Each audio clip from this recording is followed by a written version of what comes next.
Every babysitter knows the feeling. The kids are asleep.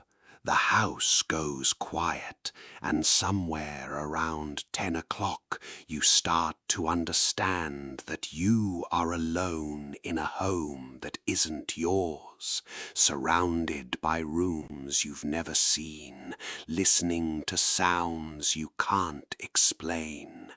These 3 stories are true. They were sent in by babysitters who learned that sometimes you're not watching the house is watching you.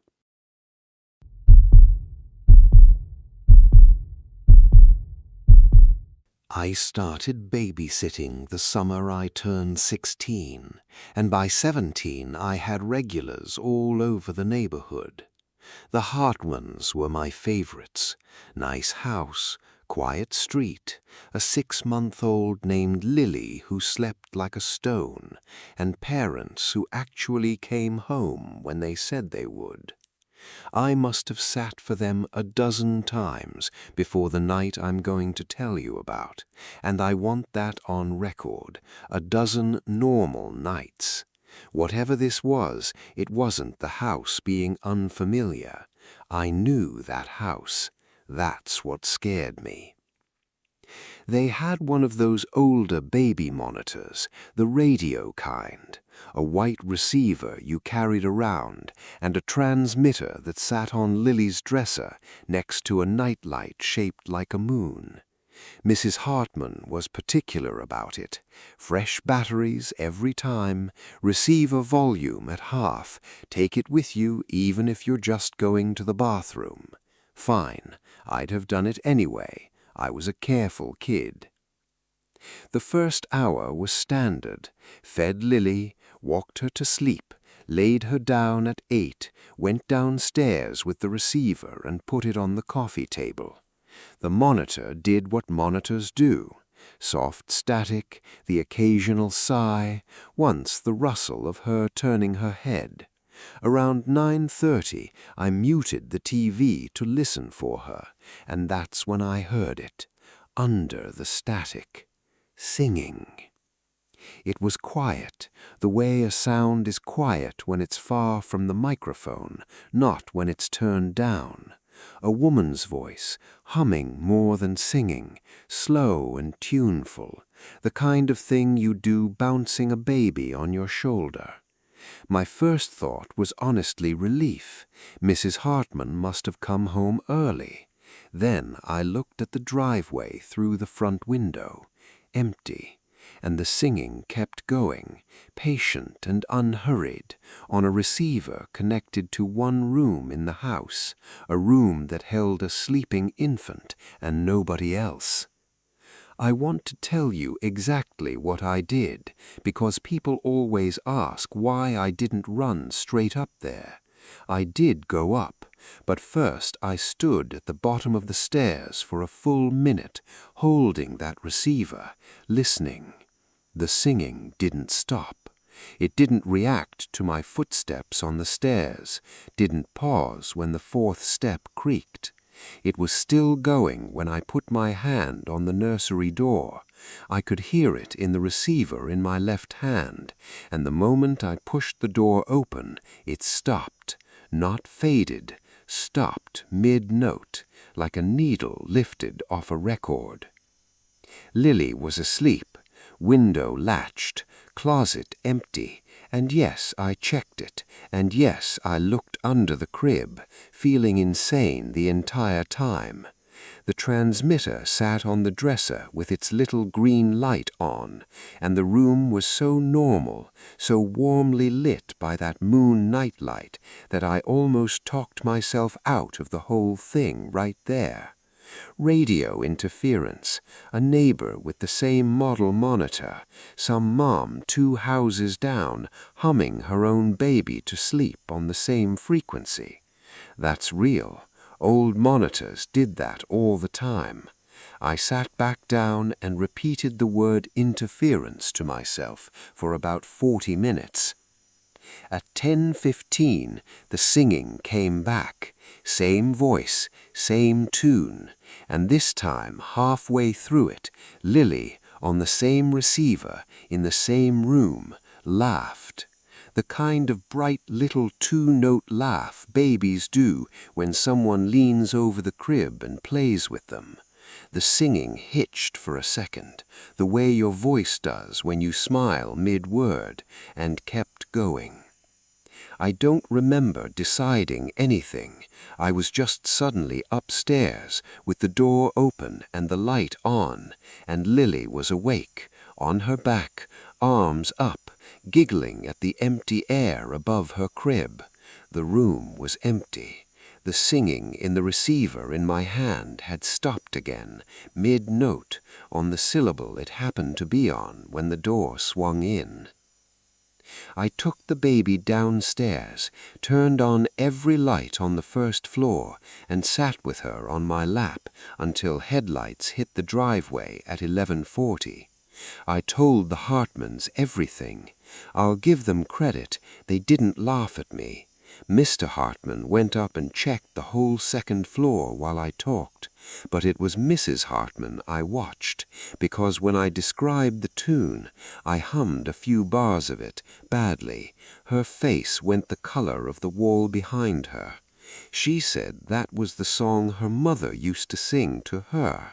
Her mother, who died 2 years before Lily was born, who I had never met, never heard a recording of, and whose song had no reason to be inside a plastic transmitter in a warm little room with a moon-shaped light. They didn't need a babysitter much after that. Not because of me. Mrs. Hartman stopped going out in the evenings. When I ran into her at the grocery store the next spring and asked carefully how things were at the house, she said something I still think about. She said, "Lily sleeps better than any baby I've ever heard of." And then, quieter, "She's never once been afraid of the dark."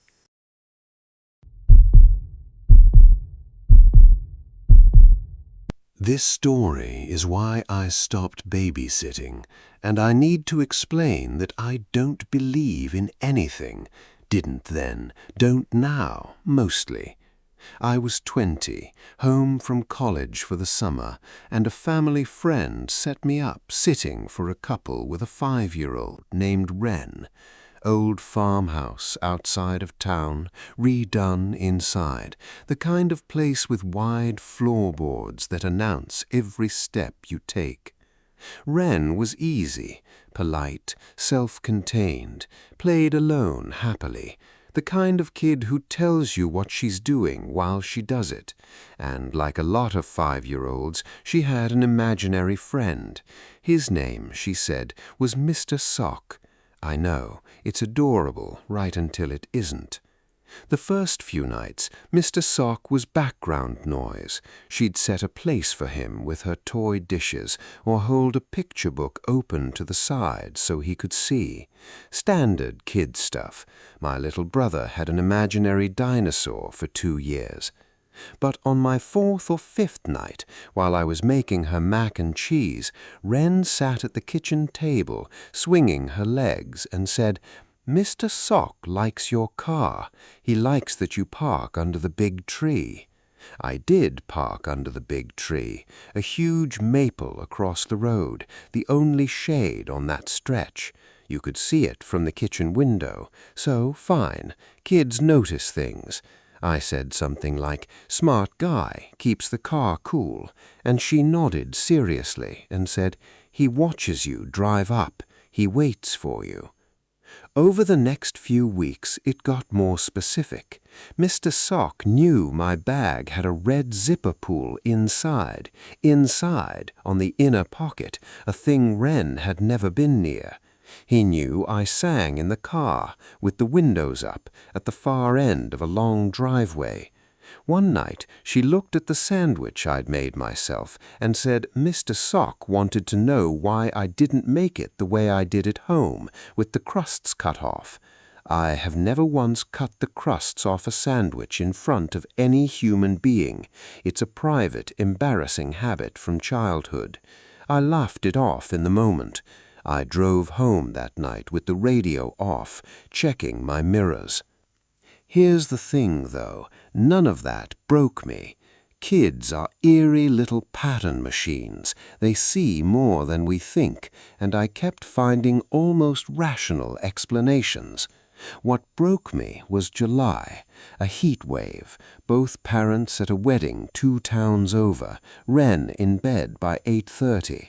The farmhouse doesn't have central air, so I was downstairs with a fan and every window on the ground floor open, except, and I remember this specifically because it stuck, the one in the mudroom, which was painted shut and had been for years, according to her dad.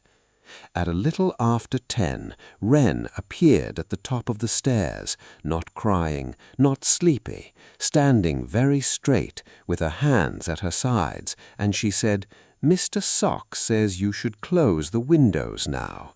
I asked why, and this little girl, 5 years old, in a nightgown with strawberries on it, said in the flat, bored voice of someone repeating a message they don't understand, "Because he's not the only one outside tonight."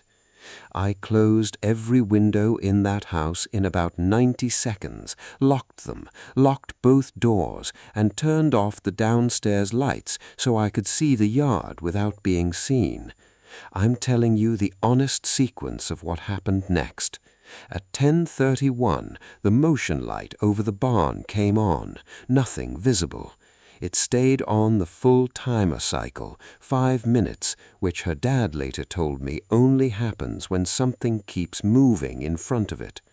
At 10:52, the dog next door started barking, low and continuous at the fence line between the properties, and didn't stop for half an hour. And at some point in between, I can't tell you the exact minute because I was sitting on the stairs with a fireplace poker where I could see both doors, the back door handle turned, once, slowly, the kind of slow that's quiet on purpose. Then the porch board creaked twice going away. Police found nothing, no prints on the handle, which they said could mean gloves or could mean nothing, and a section of flattened grass by the barn that could have been a deer bed, could have. That was the official ending, could have. But my ending came the next morning when Wren padded into the kitchen for breakfast, looked at me, I'd stayed until her parents got home, and then just honestly stayed, and said, "Mr. Sock says you did good." She ate 3 bites of cereal, and then she said the thing I actually can't get past, the reason I never sat for anyone again. He says the crust man won't come back. I never told her about the sandwiches.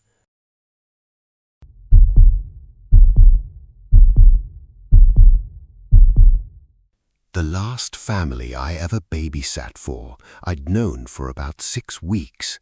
2 kids, Maya, 7, and Jonah, 4. A townhouse in a nice complex, parents who both worked events on weekends, which is why they needed someone regular.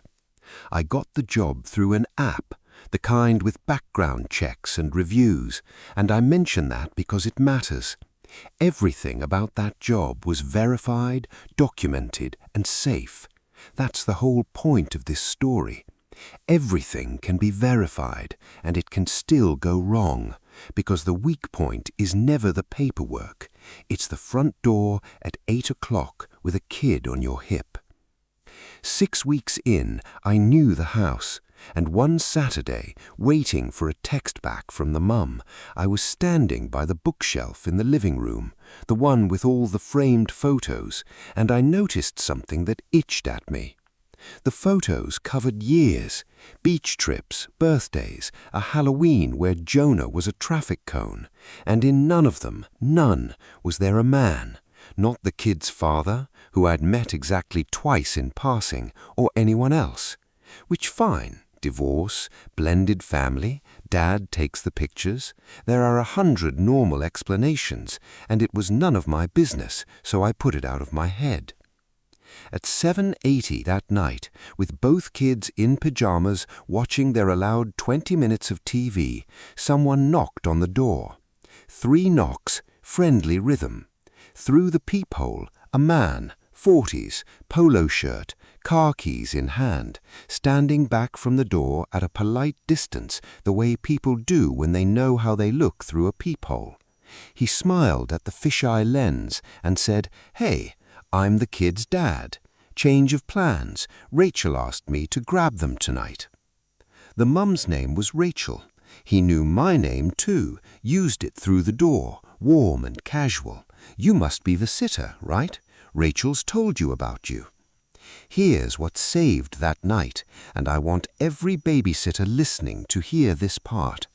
It wasn't instinct. I didn't feel danger. He looked normal, sounded normal, knew names. What saved us was a boring rule my own mother drilled into me at 14. Nobody takes the kids without word from the person who hired you. Not relatives, not neighbors, nobody, ever, no exceptions. So I said brightly through the closed door, "Sure, just give me 1 second to check with Rachel. She usually texts me about pickups."